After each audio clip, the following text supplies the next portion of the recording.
دوستو افغانستان ایک land locked country ہے جس کے پڑوس میں پاکستان، چائنا، تاجکستان، ترکمنستان اور ایران موجود ہے۔ جب افغانستان پر طالبانوں کی حکومت آئی تو دنیا کے سارے ایکسپرٹس تبصرے کر رہے تھے کہ افغانستان کچھ ہی سالوں کا مہمان ہے، ختم ہو جائے گا، اکانومی کولیپس کر جائے گی۔ لیکن طالبانوں نے ایسا افغانستان دکھایا کہ پوری دنیا کے ایکسپرٹ اب خاموش ہو چکے ہیں۔ ہر نئے دن پروجیکٹ بننا شروع ہو جاتا ہے، کبھی چائنا کے ساتھ، کبھی جاپان کے ساتھ ڈیل ہوتا ہے، کبھی رشیا کے ساتھ ڈیل ہوتا ہے۔ افغانستان میں اب نیا ایک کینال شروع ہو چکا ہے جس کا نام کشتپہ کینال ہے، اس کو آرٹیفیشل کینال بھی کہتے ہیں۔ یہ کینال افغانستان کے شمال کے 3 صوبوں میں سے گزرے گا۔ اس کینال کی ٹوٹل لینتھ 285 کلومیٹر ہے اور اس کی چوڑائی 150 میٹر ہے اور اس کی ڈیپتھ وہ 8 میٹر ہے۔ یہ کینال آمو ریور سے بنایا جائے گا۔ یہ کینال بلخ پروونس کے کلدار ڈسٹرکٹ سے شروع ہو کر فاریاب پروونس پہ ختم ہو جائے گا۔ اس کینال کی کنسٹرکشن 3 فیز پہ مشتمل ہے، یعنی first phase, second phase, third phase. First phase میں اس کی کنسٹرکشن اکتوبر 2023 میں کمپلیشن ہو چکی۔ فرسٹ فیز بلخ پروونس کے کلدار ڈسٹرکٹ سے دولت آباد تک بنائی ہوئی ہے جس کی لینتھ 108 کلومیٹر ہے، اور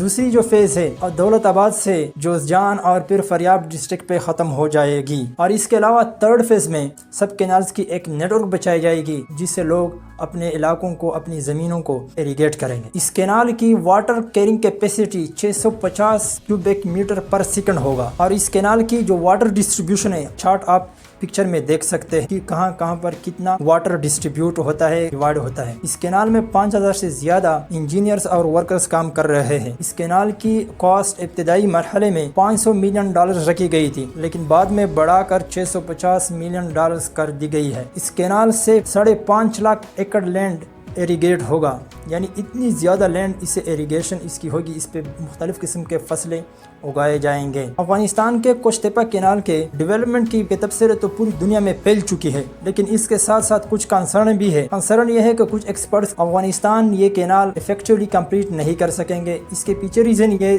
دیا گیا ہے کہ افغانستان کو اچھی طرح اندازہ نہیں ہے کہ کیسے کمپلیٹ کرنا ہے، کیسے بنانا ہے، اس کو صحیح طرح سے سمجھ نہیں ہے۔ دوسری طرف ترکمنستان اور ازبکستان نے اس کینال پہ کچھ کنسرن کا مظاہرہ کیا ہے، اور طالبان کے ساتھ انہوں نے 2023 میں کچھ میٹنگ بھی کی ہے اس کے بارے میں۔ ترکمنستان اور ازبکستان میں تو کپاس کے مختلف قسم کے فصلیں اگائے جاتے ہیں اسی دریا آمو دریا سے۔ افغانستان اگر کشتپہ کینال کے تھرو آمو دریا سے پانی لے کے جائیں گے تو پھر آمو دریا کو یعنی خشک ہونے کا بھی خطرہ ہے، پانی کم پڑنے کا بھی خطرہ ہو سکتا ہے، تو اس وجہ سے ترکمنستان اور ازبکستان نے کنسرن کا مظاہرہ کیا ہے۔ 1992 میں قزاقستان، تاجکستان، ازبکستان اور ترکمنستان کے درمیان ایک معاہدہ ہو چکا تھا جس کو الماتی ایگریمنٹ کہتے ہیں۔ یہ ایگریمنٹ واٹر ڈسٹریبیوشن کے بارے میں تھا، جس میں سارے کنٹریز کو اپنا حصہ دے دیا تھا۔ قزاقستان کو 0.40 BCM پر ایئر واٹر کو کہا تھا، اور ساتھ ساتھ تاجکستان کو 9.5 BCM یعنی بلین پر کیوبک میٹر واٹر پر ایئر استعمال کا اس کو اجازت تھا، اور افغانستان کو 1987 میں 2.1 BCM واٹر